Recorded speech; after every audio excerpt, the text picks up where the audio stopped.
내가 믿는 하나님, 나의 가족에게도 내가 믿는 예수님, 나의 이웃에게도 내가 믿는 성령님, 모든 사람들에게 전하게 하소서.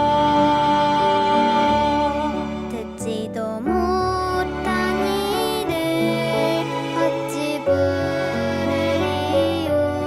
듣지도 못한 이를 어찌 믿으리요.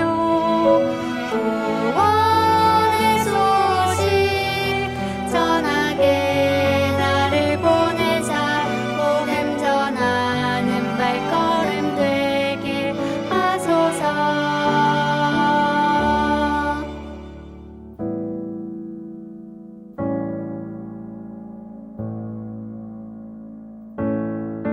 내가 사랑하는 하나님, 나의 가족에게도 내가 사랑하는 예수님, 나의 이웃에게도 내가 사랑하는 성령님, 모든 사람들에게 전하게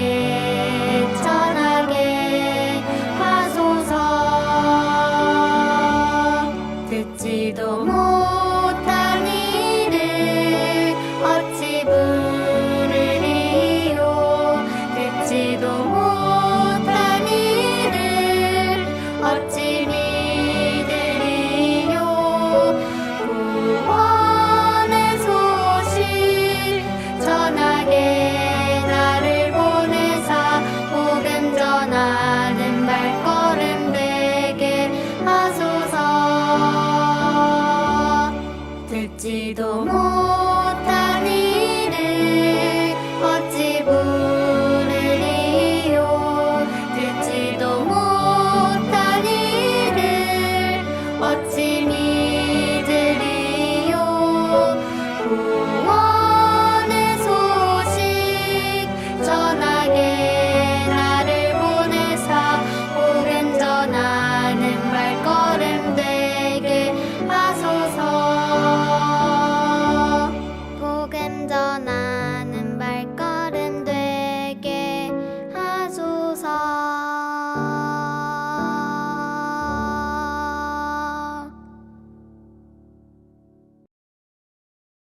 함께 읽겠습니다. 사흘째 되던 날 갈릴리 가나에 혼례가 있어 예수의 어머니도 거기 계시고 예수와 그 제자들도 혼례의 청함을 받았더니 포도주가 떨어진지라. 예수의 어머니가 예수에게 이르되 저들에게 포도주가 없다 하니 예수께서 이르시되 여자여 나와 무슨 상관이 있나이까. 내 때가 아직 이르지 아니하였나이다. 아멘. 친구들, 특수부대라는 말을 들어본 적이 있나요? 군대에는 특별한 임무를 수행하는 특수부대가 있어요. 특수부대에 소속된 군인들은 어떤 훈련을 받을까요?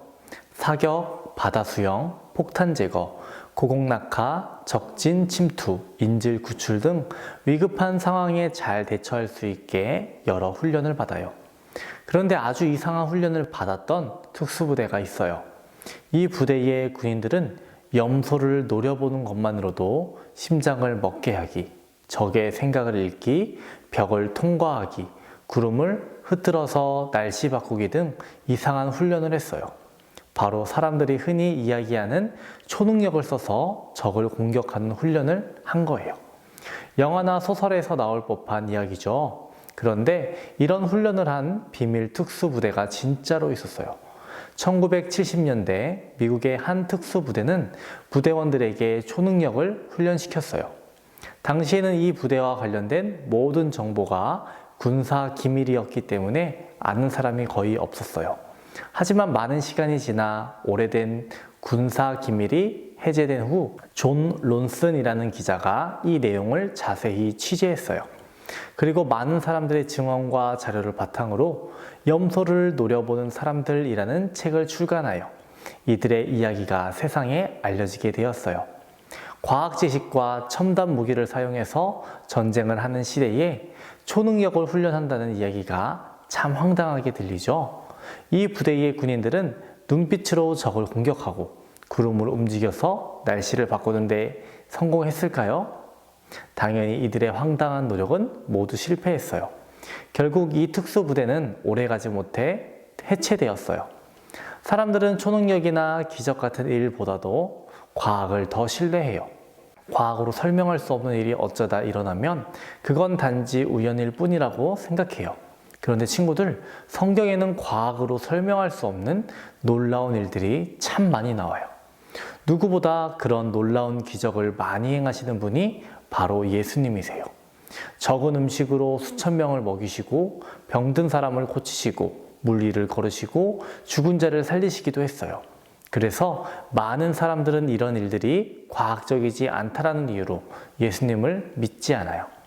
그렇다면 예수님이 과학과 상식으로는 도무지 설명할 수 없는 일들을 행하시는 이유는 무엇일까요? 기적을 행하시는 예수님을 통해 우리가 깨달아야 할 진리는 무엇일까요? 이 질문에 대한 답이 바로 하나님의 말씀에 있어요. 오늘 말씀에 나오는 성경 이야기를 통해 하나님은 우리에게 말씀하세요. 예수님이 하나님이심을 알라라고요. 예수님과 어머니 그리고 예수님의 제자들은 갈릴리에 있는 가나라는 마을에서 열린 결혼식에 초대받아 참석하게 되었어요. 당시 이스라엘 사람들의 결혼식은 일주일 동안이나 함께 모여서 기뻐하는 아주 큰 잔치였어요. 그래서 손님을 초대한 주인은 손님들이 결혼식 기간 동안 먹을 수 있는 충분한 음식을 마련해야 했어요. 그런데 예수님이 참석하신 결혼잔치에 큰 문제가 생겼어요. 손님들에게 대접할 포도주가 다 떨어진 거예요. 포도주는 잔치에 꼭 필요한 음료이기 때문에 아무리 다른 음식이 많아도 포도주가 없으면 잔치의 기쁨이 사라진 것이나 마찬가지였어요. 또 만약 이 사실을 손님들이 알게 된다면 그들은 잔치를 소홀히 준비한 신랑과 신부에게 크게 실망하며 잔치를 떠날 수도 있었어요.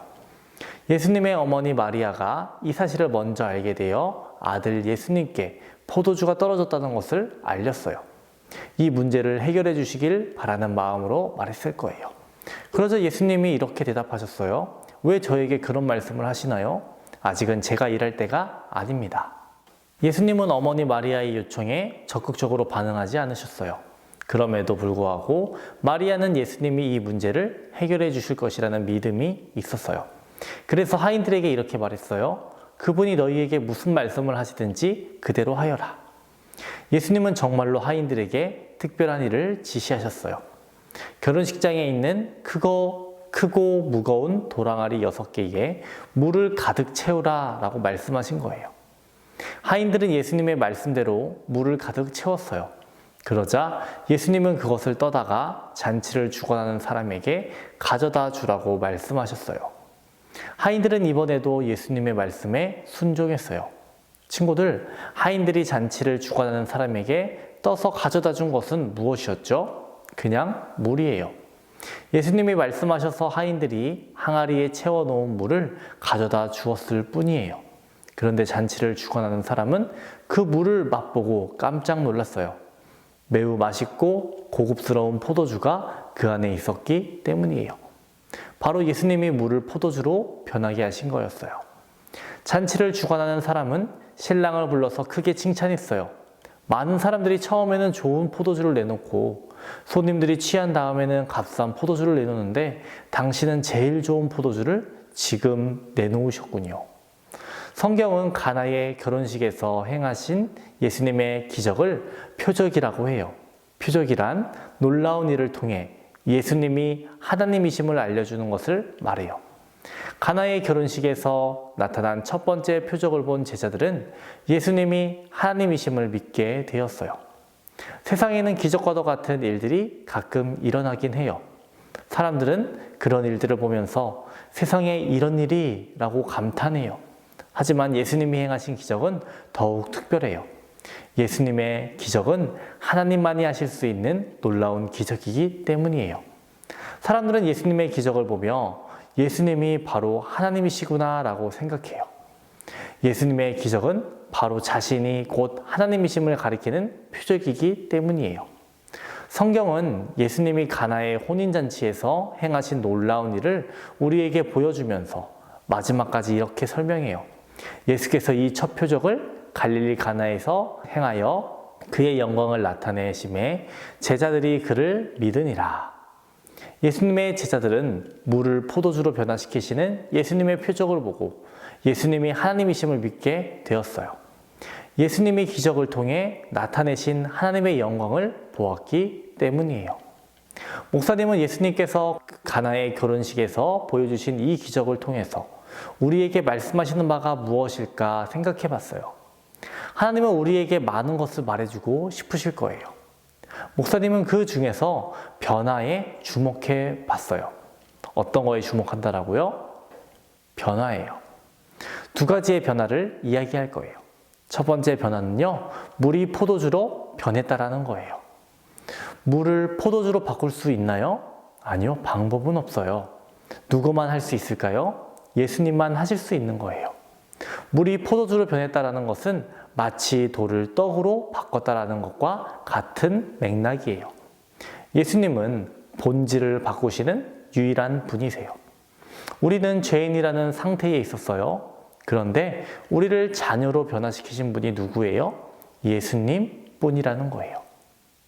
두 번째로는 예수님께서는 가나의 결혼식을 하늘의 천국 잔치로 바꾸셨어요. 우리는 예수님께서 물을 포도주로 바꾸신 것만 봤는데요, 이렇게 대답할지 몰라요. 그런데 예수님께서 어떻게 말씀하셨는지 생각해 봐야 해요. 예수님은 거절하실 때 이렇게 말씀하셨어요. 아직 내 때가 이르지 아니했다. 예수님께서 보여주신 이 놀라운 기적은 그때가 되었을 때 볼 수 있다는 것을 알려주신 거예요. 그때가 언제일까요? 천국잔치를 말씀하시는 거예요. 우리는 예수님께서 가나 혼인잔치에서 왜 첫 번째 기적을 보여주셨을까를 생각해 봐야 돼요. 혼인잔치, 그 결혼식 사건이 어떤 사건들보다 중요하다는 것을 말씀하고 계신 거예요. 목사님은 이 말씀을 계속 묵상했어요. 그리고 이런 결론을 내리게 되었어요. 예수님께서 물을 포도주로 바꾸신 것은 잔치를 준비하는 사람을 도와주려고 하신 것이 아닌 예수님께서 반드시 보여주셔야 하는 사역을 미리 보여주셨다는 거예요. 예수님께서 물을 포도주로 변화시켰어요. 이 혼인잔치는 결혼하는 사람들의 잔치가 아닌 이제는 예수님의 잔치가 된 거예요. 예수님이 신랑, 그리고 그 자리에 있는 모든 사람들, 포함해서 예수님을 믿는 모든 이들을 신부로 맞으시는 천국잔치로 바꾸신 거예요. 예수님께서 이것을 위해서 오셨음을 보여주시는 사건이라는 거예요. 오늘 우리는 예수님이 하나님이심을 보았어요. 예수님께서는 십자가에서 죽으시고 부활하심으로 우리를 천국잔치로 초대하셨어요. 우리를 죄인에서 자녀로 변화시키셨어요. 우리 모두 예수님께 감사함을 가지고 변화된 삶을 살아가는 우리 모두가 되기를 바랄게요. 기도하겠습니다. 하나님, 오늘은 가나의 혼인잔치에서 기적을 일으키시는 예수님의 모습을 살펴보았습니다. 우리들은 이 말씀 가운데에서 변화에 대해 주목해 보았습니다. 하나님, 예수님께서 물을 포도주로 변화시키신 것처럼 우리를 죄인에서 자녀로 변화시키셨음을 믿게 하여 주시고 그 놀라운 기적이 우리에게 나타났음을 우리들 받아들일 수 있도록 주님 도와주세요. 또한 우리는 모두 저 하늘잔치에 초대받은 자임을 기억하게 하시고 예수님과 함께 하늘나라에서 살아가는 우리 모두가 될 수 있도록 도와주세요. 하나님, 우리들이 변화된 삶으로 살아가기를 원합니다. 세상의 가치관으로 살지 않게 하시고 예수님께서 주시는 마음으로 이 세상을 살아갈 수 있게 도와주세요. 한 주간도 우리를 지켜주시고 함께 교회에서 예배드릴 수 있도록 주님 도와주세요. 예수님의 이름으로 기도합니다. 아멘.